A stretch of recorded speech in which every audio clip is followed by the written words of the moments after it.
لە کۆبنەوەیەکیەوە بەشی حیزب و لایەنە کوردستانیەکان لە پارێزگای کەرکووک کە لە بارگای ئەنجومەنی سەرکردایەتی پارتی بەڕێوە چوو جەخت لەسەر پرسی ڕیفرەندۆم بۆ سەربەخۆیی کرایەوە. ئەمە بابەتێکە ئەمە ئەو کۆمیتە هاوبەشە دیاریەکەوانە بەڵام بە دڵنیاییەوە کەرکووک و ناوچە کوردستانیەکانیش دەبێ بەشداری ڕیفرەندۆم بۆ خۆمان وەکو یەکێتی نیشتیمانی کوردستان لە نەخشە ڕێگایەکە پێشووتریش تاکیدمان لەسەر ڕیفرەندۆم و ڕاپرسی کردێتەوە. لێپرسراوەنی لایەنە کوردستانیەکان لە پارێزگای کەرکووک بە پێویستی دەزان ڕێکاری یاساییەکان بۆ ئەنجامدانی ڕیفرەندۆم لە کوردستان تەواو بکرێت پاشان دەست بەو ڕیفرەندۆمە بکرێت. کۆمەڵی میکانیزم هەیە کۆمەڵی کارهەیە بیکەین بۆی ڕیفرەندۆمەکەمان مۆفەق و سەرکەوتوو بێت چونکە ئەگەر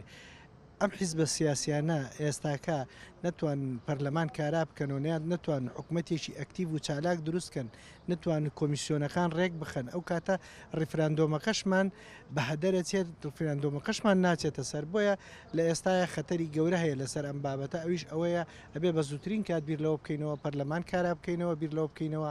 یەک ریزی نێوماڵی کورد بپارێزینەوە بیر لەوە بکەینەوە ئەوچە هەمومان پێکەوە بچینە مەیدانی ڕیفرەندۆم. بە تەئکید دەبێ یەک هەرێمی کوردستان بە جددی پرۆسەی ڕیفرەندۆم کاری بۆ بکە و لە دروشم و لە سیاسەتی حیزبەکان دووری خاتەوە. دوو دەبێ ئامادەکاری بۆ بکرێتە هەیە بکرێت لەگەڵ پێکهاتەکانە بۆی ئیتمینایان پێ بدرێ کە ڕیفرەندۆم و ئەنجامی ڕیفرەندۆم هیچ زیان و زەرێکی بۆ ئەوان نابێت بە پێچەوانەوە ئەگەر ڕیفرەندۆم لە کەرکووک سەرکەوتوو بوو و هەرێمی کوردستانیش گەڕایەوە کەرکووکیش گەڕایەوە سەر هەرێمی کوردستان ئەوان مەکانەیان پارێزراوە ژیان و گوزەرانیان پارێزراوە و لایانی کەم دەبێت ئیتمینایان پێ بدرێت کە لە ئێستا باشترە بن.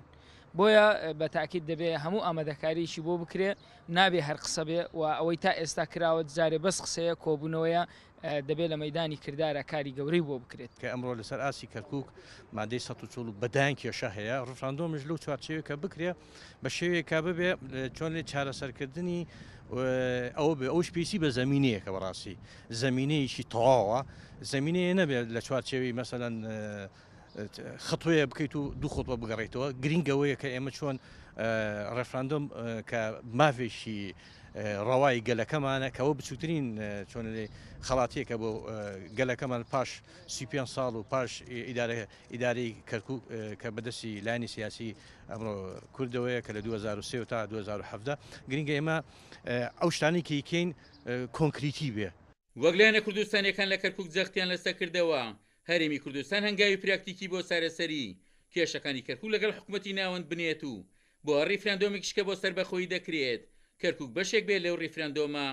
عومەر غەریب، کورسات نیوز، کەرکووک.